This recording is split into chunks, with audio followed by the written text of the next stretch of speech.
मछली जल की रानी है, जीवन उसका पानी है। गाइस, ये लाइनें आप लोगों ने बचपन में जरूर सुनी होंगी और उसको सुन के ये अंदाजा लगा लिया होगा कि मछली बिना पानी के नहीं रह सकती।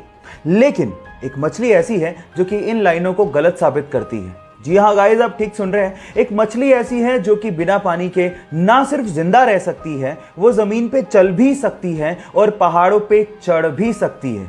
ओह माय गॉड, उस मछली का नाम है क्लाइंबिंग गौरामी, जिसको हम लोग क्लाइंबिंग पर्च के नाम से भी जानते हैं। गाइस, ये मछली जमीन पे चल सकती है, बिना पानी के जिंदा रह सकती है और उसके पीछे का रीजन है इसके गिल्स इस तरह से डेवलप्ड हुए हैं कि ये बाहर ह्यूमन के जैसे सांस ले सकती है, ऑक्सीजन को इनहेल कर सकती है ना ये अमेजिंग फैक्ट? ये फैक्ट जान के आपको कैसा लगा, चैट सेक्शन में लिखना मत भूलिएगा।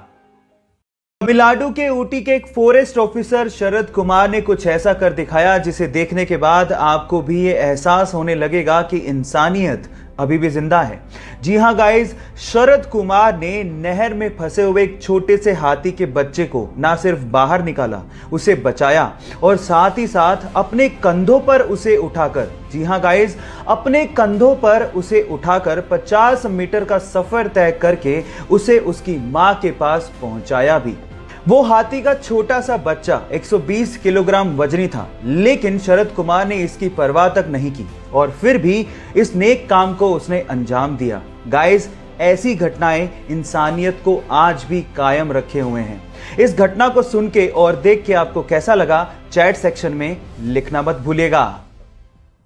अक्सर आप लोगों ने ये देखा होगा कि किसी भी असेंबल्ड चीज के छोटे पार्ट से लेके बड़े पार्ट के ऊपर उस कंट्री का नाम लिखा होता है जहां पर वो चीज बनाई गई है, जैसे कि made in India, made in US, made in Korea, ये आपने सुना होगा।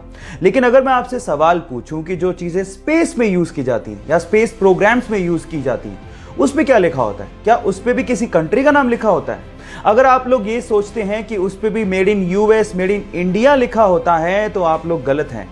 एक्चुअली जो चीजें स्पेस प्रोग्राम में यूज की जाती है उनके ऊपर लिखा होता है made on earth by human. Yes guys, made on earth by human.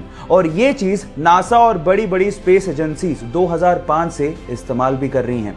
ये इंटरेस्टिंग फैक्ट जान के आपको कैसा लगा, चैट सेक्शन में लिखना मत भूलिएगा। गाइस, आप लोगों ने फिजिक्स में ग्रेविटेशनल लॉ यानी गुरुत्वाकर्षण के नियम को तो पढ़ा होगा, लेकिन आज मैं आप लोगों को एक ऐसी शॉकिंग चीज बताने जा रहा हूं जो कि ग्रेविटेशनल लॉ को फेल कर देती है।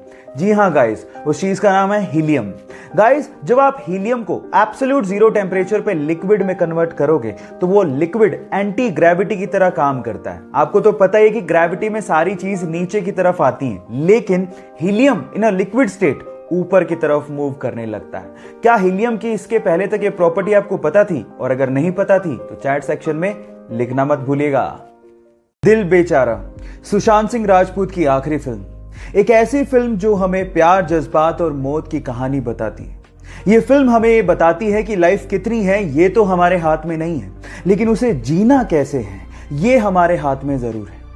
ये फिल्म जैसे ही OTT प्लेटफॉर्म पे रिलीज हुई, इसने कामयाबी और रिकॉर्ड्स के झंडे गाड़ दिए।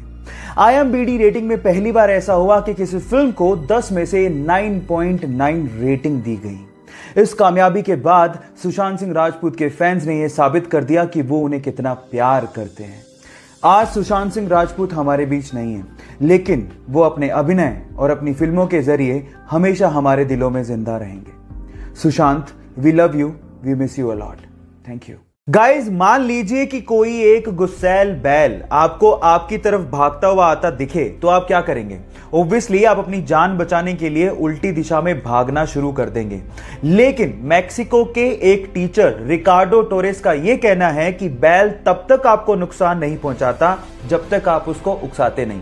अब जैसे आपको विश्वास नहीं हो रहा, रिकार्डो के स्टूडेंट्स को भी विश्वास नहीं हो रहा था, इसके लिए उसने एक बैल के रिंग में 40 स्टूडेंट को 3 कतारों में खड़ा कर दिया और एक यंग बुल को वहां पे छोड़ दिया। और उसके बाद जो हुआ वो सब देख के हैरान रह गए। बुल ने किसी भी स्टूडेंट को नुकसान नहीं पहुंचाया जो वहां पर शांति से खड़े थे। और ये वीडियो जब इंटरनेट पे डाला गया तो पूरी तरह से वायरल हो गया। आपका इसके बारे में क्या कहना है? चैट सेक्शन में लिखना मत भूलिएगा।